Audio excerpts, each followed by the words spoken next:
नमस्कार दोस्तों, स्वागत है आपका अपने YouTube चैनल फतेह क्लासेस पर।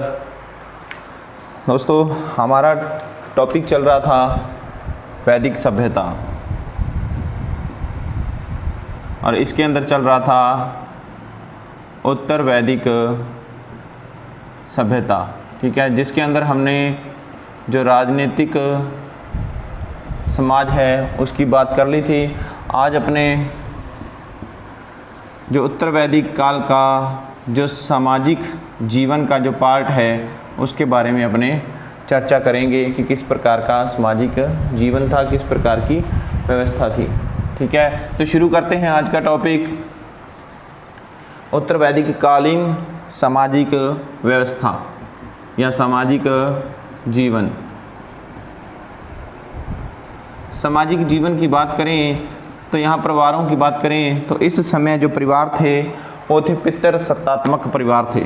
कौन से परिवार थे? पितृसत्तात्मक।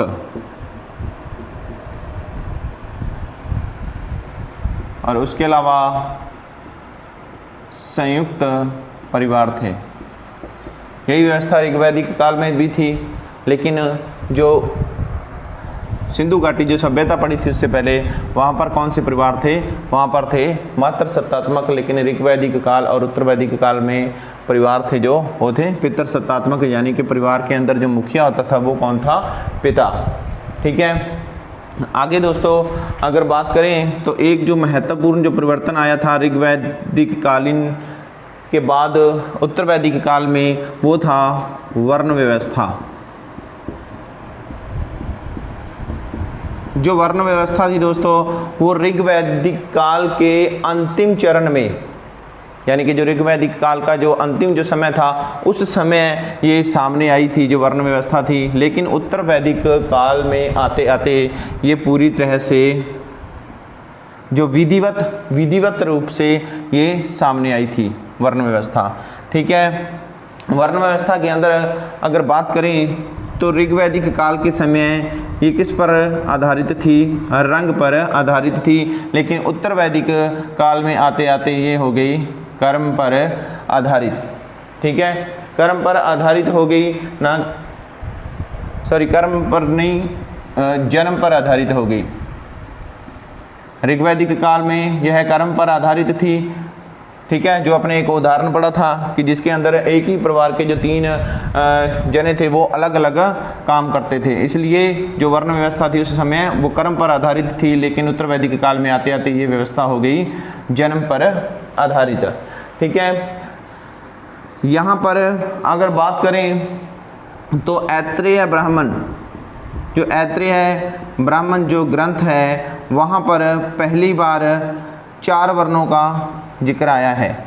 कितने वर्णों का? 4 वर्णों का जिक्र सबसे पहले कहाँ पर आया है? ऐत्रेय ब्राह्मण में। 4 वर्ण ब्राह्मण, क्षत्रिय, वैश्य और जो चौथा वर्ण निकल कर आया वो था शूद्र। ठीक है, 4 वर्णों का जिक्र सबसे पहले कहाँ पर आया? ऐत्रेय ब्राह्मण में। ठीक है, और इन शूद्रों को पाणिनि महोदय ने 2 भागों में बांटा है, निर्वसित और अनिर्वसित। शूद्रों को पाणिनि महोदय ने कितने भागों में बांटा है? 2 भागों में, निर्वसित और अनिर्वसित।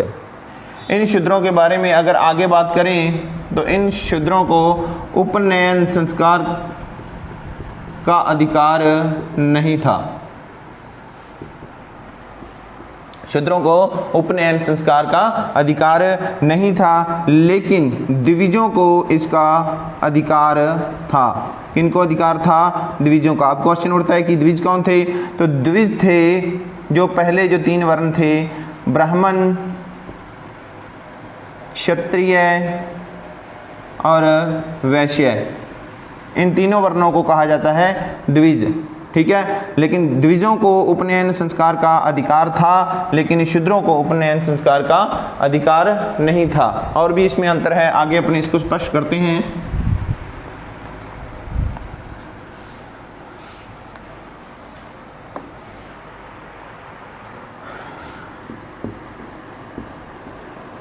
द्विजों को उपनयन संस्कार का अधिकार था लेकिन शूद्रों को नहीं था। ठीक है, उसके अलावा पहला अंतर तो इसमें यही हो गया, उपनयन संस्कार। उसके अलावा अगर बात करें तो जो शूद्र थे इनका कर्तव्य बनता था कि इन द्विजों की सेवा करना। ठीक है, इन तीनों वर्णों की सेवा करने का कार्य किसका होता था? शूद्रों का। ठीक है, और उसके अलावा अगर आगे बात करें तो इन द्विजों और शूद्रों में अंतर तो साफ स्पष्ट हो गया था इस समय, लेकिन अगर बात करें अस्पृश्यता की तो इसका यहाँ पर कोई जिक्र नहीं आता है। अस्पृश्यता का कोई जिक्र नहीं आता है, लेकिन इनमें अंतर साफ स्पष्ट हो गया था शूद्रों और द्विजों के अंदर। ठीक है, आगे अगर बात करें, हम बात कर रहे थे कि द्विज कौन थे? ब्राह्मण, क्षत्रिय व वैश्य। ठीक है, ये तीन क्या थे? द्विज। ठीक है, द्विज यानी जो दोबारा जन्म ले सके। अब ये जो वैश्य थे इनको कर चुकाना पड़ता था, यानी सिर्फ वैश्य ही समाज के अंदर कर चुकाते थे। ठीक है, और इसी कर के कारण ये जो ब्राह्मण और क्षत्रिय थे वो वैश्यों पर निर्भर थे। ठीक है, वैश्यों पर निर्भर थे, लेकिन अब आगे चलकर इन ब्राह्मण और क्षत्रियों में प्रतिस्पर्धा हो गई थी। ठीक है, प्रतिस्पर्धा क्यों हो गई थी? प्रतिस्पर्धा हुई थी इनमें संपत्ति को लेकर। किसको लेकर? संपत्ति को लेकर, क्योंकि जो संपत्ति इकट्ठी होती थी उसी बात को लेकर इन दोनों में प्रतिस्पर्धा थी कि आखिर इन दोनों में श्रेष्ठ कौन है, श्रेष्ठ कौन है और किसका अधिकार सबसे अधिक संपत्ति पर है। इसी बात को लेकर ब्राह्मण और क्षत्रियों में प्रतिस्पर्धा शुरू हो चुकी थी। उसके अलावा इस काल में यज्ञों की शुरुआत हो गई थी। ठीक है, शुरुआत में जो यज्ञ थे वो यज्ञ क्षत्रिय यानी हर राजा के द्वारा किए जाते थे। अब राजा यज्ञ करता था और उन यज्ञों को करवाता राजा था, और करता कौन था? करते थे ब्राह्मण। ठीक है, अब ब्राह्मण करते थे तो राजा को उसके बदले में ब्राह्मणों को दान दक्षिणा संपत्ति देनी पड़ती थी। ठीक है, संपत्ति देनी पड़ती थी। तो उस राजा ने क्या सोचा, राजा ने क्या समझा आगे चलकर कि जो संपत्ति है उसका धीरे धीरे जो हस्तांतरण है वो किसकी ओर हो रहा है? ब्राह्मणों की ओर हो रहा है। इस बात को लेकर आगे राजाओं के मन में या क्षत्रियों के मन में तर्क उठने लगा कि आखिर जो ब्राह्मण हैं वो धीरे धीरे संपत्ति के मालिक होते जा रहे हैं, और जहाँ तर्क उठना शुरू हो जाता है वहाँ पर जो आस्था होती है वो समाप्त हो जाती है, धीरे धीरे कम हो जाती है। अगर आस्था कम होने लगी तो जो ब्राह्मणों का जो स्थान था वो धीरे धीरे गिरने लगा। ब्राह्मणों के जो वर्चस्व था उसमें धीरे धीरे गिरावट आने लगी, और राजा जो थे उन्होंने धीरे धीरे ब्राह्मणों के वर्चस्व पर भी अपना अधिकार करने की कोशिश करने लगे। इसी प्रकार से कुछ राजाओं का जिक्र आता है। ठीक है, जिन राजाओं को आध्यात्मिक जो ज्ञान था वो इन्होंने प्राप्त किया था इन राजाओं ने। ठीक है, ज्ञान की दृष्टि से भी देखें तो राजा जो थे वो काफ़ी आगे बढ़ चुके थे। ठीक है, इस प्रकार से इन दोनों में, ब्राह्मणों और क्षत्रियों में प्रतिस्पर्धा होनी लाजमी थी। ठीक है, और आगे अगर बात करें तो जो वैश्य थे, ये वैश्य और जो शूद्र थे इनको माना गया है उत्पादन कर्ता।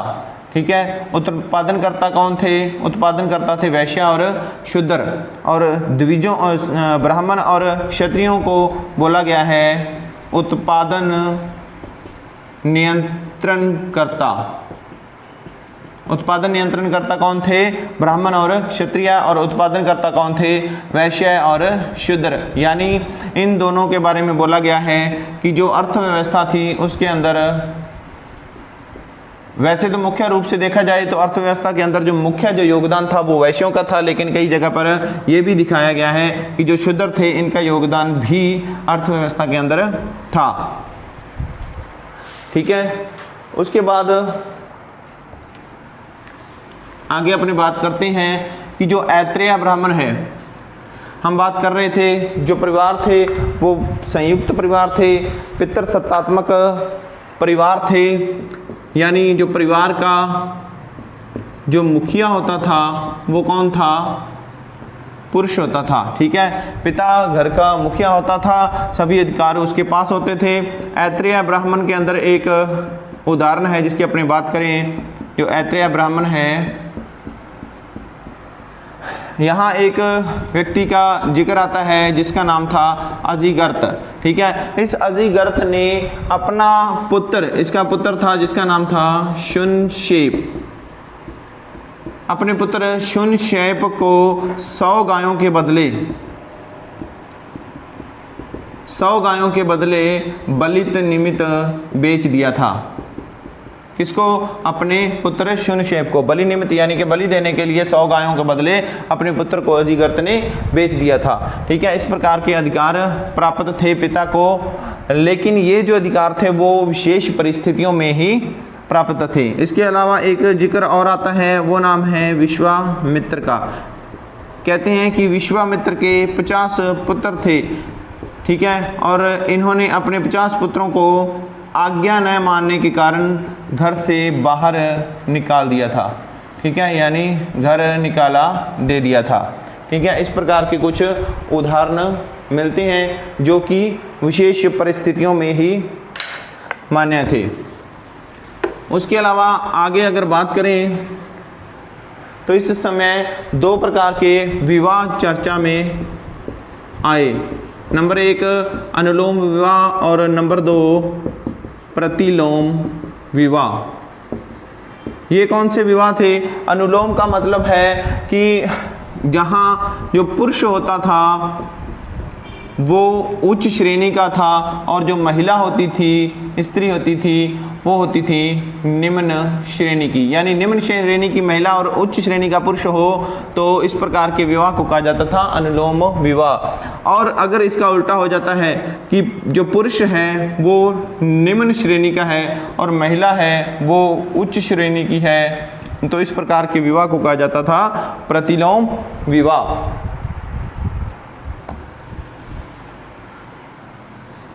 उसके बाद अपने बात करते हैं उत्तर वैदिक काल सामाजिक व्यवस्था के अंदर महिलाओं की स्थिति के बारे में। स्त्रियों की स्थिति किस प्रकार की थी?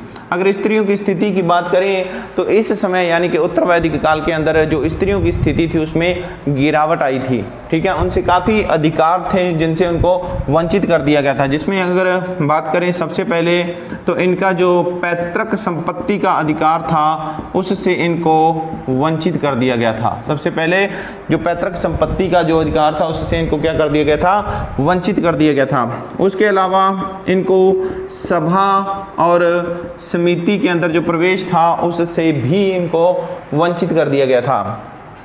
उसके अलावा आगे बात करें तो जो उपनयन संस्कार था, उपनयन संस्कार से भी महिलाओं को वंचित कर दिया गया था। आगे अगर बात करें स्त्रियों के बारे में तो अथर्ववेद के अंदर लिखा हुआ मिलता है कि जो पुत्री थी, पुत्री के जन्म पर खिन्नता प्रकट की गई है, यानी कि दुख प्रकट किया गया है पुत्री के जन्म पर। और अथर्ववेद के अंदर ही लिखा है कि पत्नी को घर की स्वामिनी कहा गया है। क्या कहा गया है? घर की स्वामिनी। और इसके अलावा इनको यज्ञों के अंदर भाग लेने की अनुमति भी थी। कहाँ लिखा गया है? ये अथर्ववेद के अंदर। उसके अलावा इसमें लिखा गया है कि महिलाओं के लिए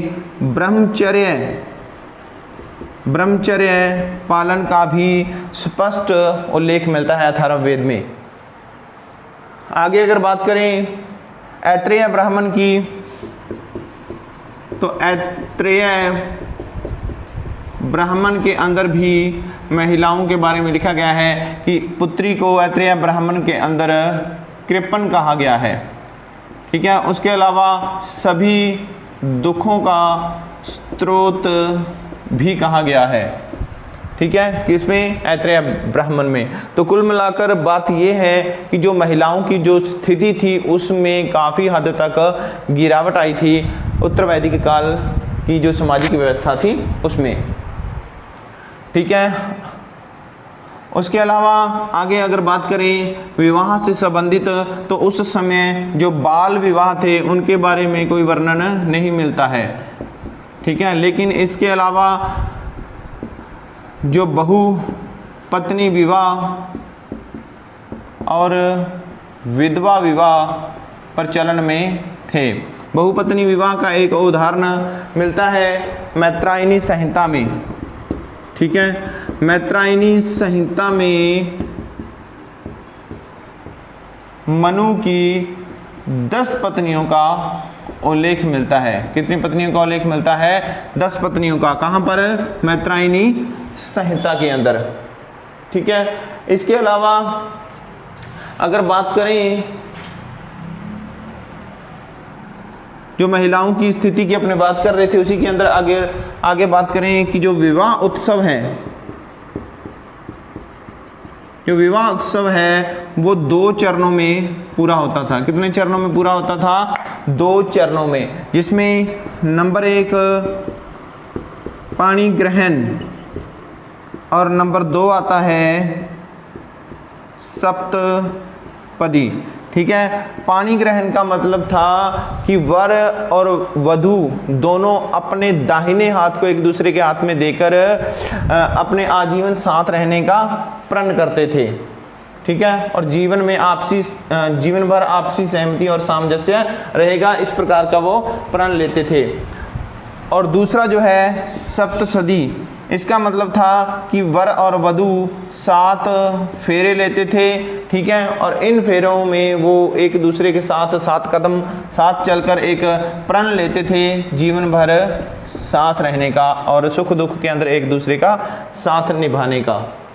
ठीक है, तो ये थे विवाह उत्सव जो कि 2 भागों में या कह सकते हो 2 चरणों में पूरा होता था। इसके बाद आगे बात करें धर्मशास्त्रों की, तो धर्मशास्त्रों के अंदर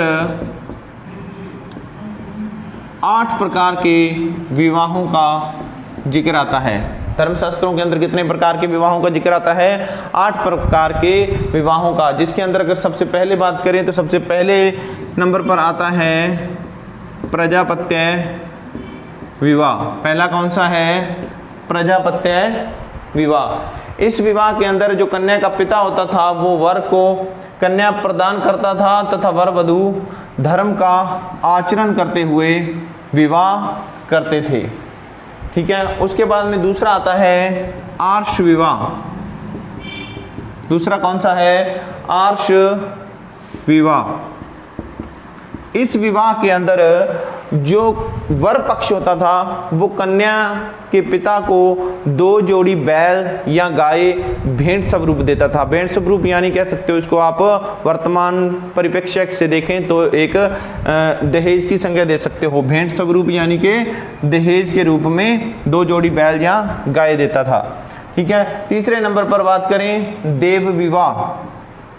तीसरे नंबर का विवाह कौन सा है? देव विवाह। इस विवाह के अंदर कन्या का पिता अपनी पुत्री की शादी जो यज्ञ कराने वाला पुरोहित होता है उसके साथ अपनी कन्या की शादी करता था। ठीक है, इस प्रकार के विवाह को कहा गया है देव विवाह। नंबर 4 पर आता है ब्रह्म विवाह। नंबर 4 पर कौन सा आता है? ब्रह्म विवाह। और ये जो विवाह है ये विवाह सर्वोत्तम विवाह माना गया है, यानी सबसे उत्तम विवाह कौन सा माना गया है? ब्रह्म विवाह। इस विवाह के अंदर जो कन्या पक्ष है, जो कन्या का पिता है, वो अपनी पुत्री के लिए वेदज्ञ और शीलवान वर ढूंढता है और उसके बाद में उसके साथ अपनी पुत्री की शादी करता है। कौन सा वर ढूंढता है? वेदज्ञ और शीलवान वर। वेदज्ञ मतलब जिसको वेदों का ज्ञान हो, और जो शील सुशील हो उस प्रकार के वर्ग के साथ अपनी पुत्री का विवाह करता है और इस विवाह को सबसे सर्वोत्तम विवाह माना गया है। उसके बाद नंबर 5 पर आता है गंधर्व विवाह। ये जो गंधर्व विवाह है, अगर वर्तमान में बात करें तो वर्तमान में जो प्रेम विवाह है इसी को बोला गया है गंधर्व विवाह।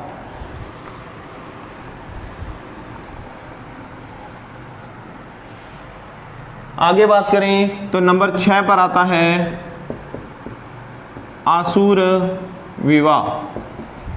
आसुर विवाह के अंदर कन्या का जो पिता है वो धन लेकर अपनी जो कन्या है उसको बेच देता है, धन के बदले अपनी कन्या को बेच देता है। इस प्रकार के विवाह को कहा गया है आसुर विवाह। और नंबर 8 है राक्षस विवाह। राक्षस विवाह के अंदर जो वधू है उसको बलपूर्वक यानी कि किसी कन्या को बलपूर्वक अपहरण करके उसके साथ शादी कर लेना, इसी को कहा गया है राक्षस विवाह। और महाभारत के अंदर अगर बात करें तो इस प्रकार के विवाह को क्षत्र धर्म कहा गया है। क्षत्र धर्म यानी कि एक क्षत्रिय का धर्म माना गया है कि जो बलपूर्वक किसी कन्या का अपहरण करता है और उसके बाद में उसको शादी करता है। इस प्रकार के कार्य को एक क्षत्रिय का धर्म माना गया है और इसे क्षत्र विवाह भी कहा गया है।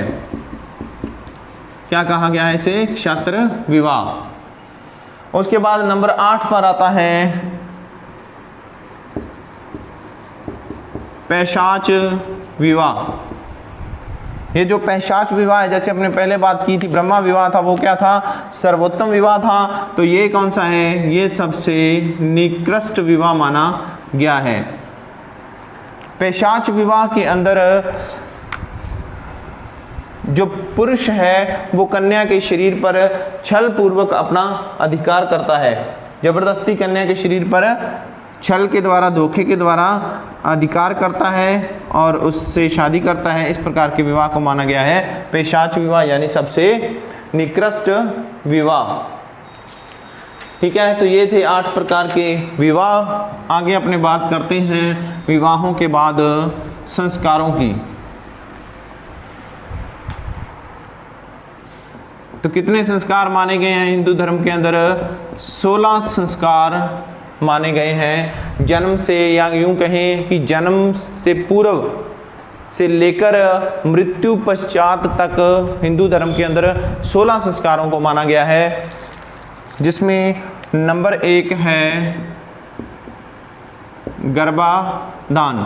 पहला संस्कार कौन सा है? गर्भाधान। गर्भाधान संस्कार उस समय होता है जब एक पुरुष और स्त्री का शारीरिक मिलन होता है,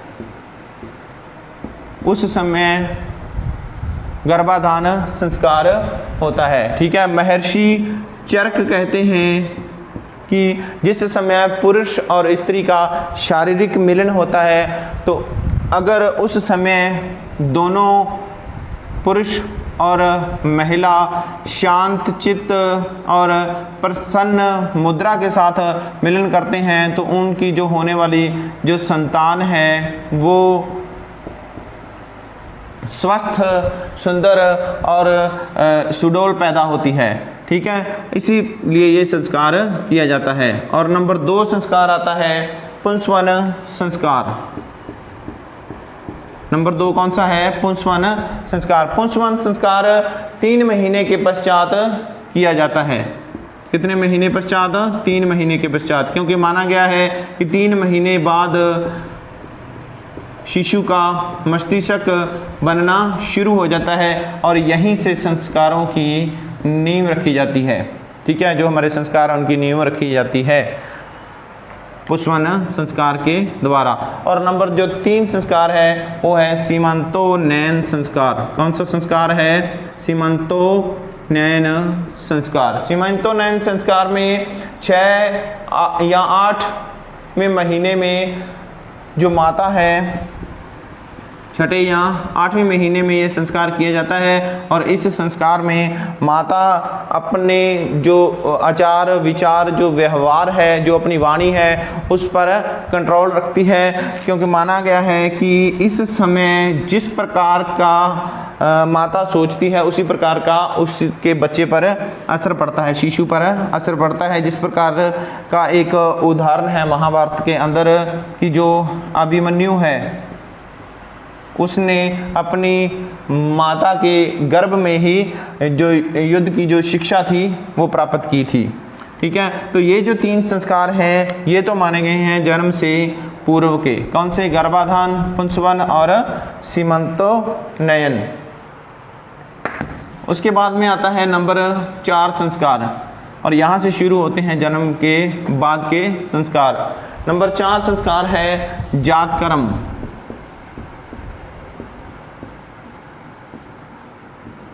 जातकर्म जो संस्कार है ये संस्कार होता है जन्म के समय जब बालक को शहद और घी वगैरह चटाया जाता है, तो उस समय ये संस्कार किया जाता है। कौन सा? जातकर्म। नंबर 5 संस्कार आता है नामकरण संस्कार। वैसे तो इनके बारे में इतनी डिटेल में पढ़ने की ज़रूरत नहीं है, लेकिन फिर भी थोड़ा थोड़ा पता होना चाहिए अपने को, इससे अपने याद रखने में आसानी होती है। नामकरण जो संस्कार है ये संस्कार होता है बच्चे के जन्म के 11वें दिन विधि मंत्रों के द्वारा बच्चे का नामकरण किया जाता है, उसका नाम रखा जाता है।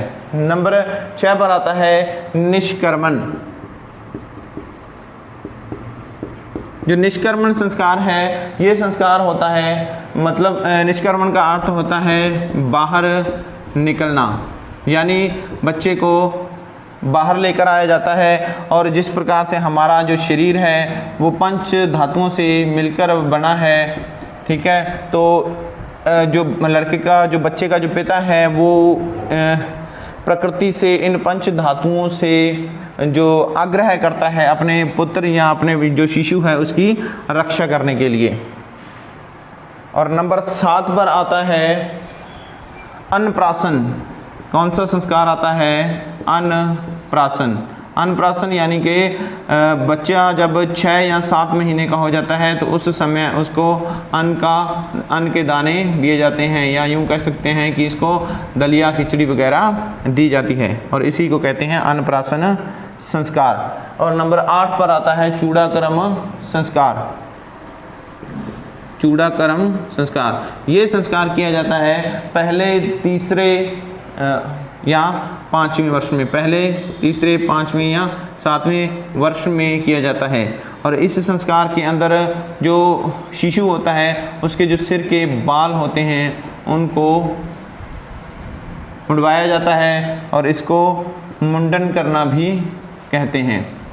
ठीक है, इस संस्कार के अंदर जो शिशु है उसके बालों को उतरवाया जाता है। तो ये 8 संस्कार हो चुके हैं। नंबर 9 पर है हमारा कर्णवेद संस्कार। नंबर 9 कौन सा है? कर्णवेद संस्कार। इसके अंदर जो शिशु के जो कान होते हैं उनके अंदर छेद किया जाता है, ठीक है, इस संस्कार के द्वारा। नंबर 10 पर आता है विद्यारंभ।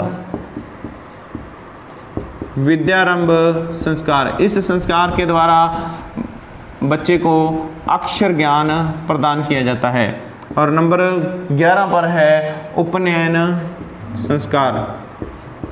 इसके बारे में अपने पहले भी पढ़ चुके हैं कि ब्रह्मचर्य आश्रम में प्रवेश करने से पहले ये संस्कार दिया जाता है। और नंबर 12 पर है वेदारंभ। कौन सा संस्कार है? वेदारंभ, यानी कि वेदों का जो ज्ञान है वो शुरू करवाया जाता है। और नंबर 13 पर है केशांत। नंबर 13 कौन सा संस्कार है? केशांत संस्कार, यानी कि केशों का अंत। कि जब वेदों का आरंभ किया जाता है, ब्रह्मचर्य आश्रम के अंदर ज्ञान की शुरुआत की जाती है, तो उससे पहले जो शिशु के एक बार फिर जो केश हैं उनका अंत कर दिया जाता है, केश उतरवा दिए जाते हैं। और नंबर 14 है समावर्तन संस्कार। समावर्तन संस्कार, जिसमें जो ब्रह्मचर्य जो आश्रम है वहाँ पर जो उसकी जब शिक्षा पूर्ण हो जाती है तो उसके बाद शिशु का समावर्तन संस्कार के द्वारा ब्रह्मचर्य आश्रम से वापस जो गृहस्थ आश्रम है वहाँ पर उसका प्रवेश होता है, और उसमें समावर्तन संस्कार के द्वारा। और इस संस्कार में गुरुकुल के अंदर जो गुरु होता है वो अपने शिष्य का स्नान करवाता है और उसको मनोवैज्ञानिक तरीके से तैयार करता है कि वो गृहस्थ जीवन के अंदर जाकर अपना आप को ढाल सके। और नंबर 15 पर आता है विवाह संस्कार, और नंबर 16 पर आता है अंत्येष्टि संस्कार, यानी जब उसकी मृत्यु हो जाती है तो उसके बाद में होता है यह अंत्येष्टि संस्कार, या कह सकते हैं अपने अंतिम संस्कार। ठीक है दोस्तों, तो ये था हमारा उत्तर वैदिक काल का सामाजिक जीवन। तो अगली क्लास के अंदर इसके आगे जो इसका जो धार्मिक जीवन वगैरह है उसके बारे में पढ़ेंगे। तब तक जुड़े रहें हमारे चैनल के साथ और इसको आगे से आगे ज़्यादा से ज़्यादा सब्सक्राइब करवाएं और शेयर करें। धन्यवाद।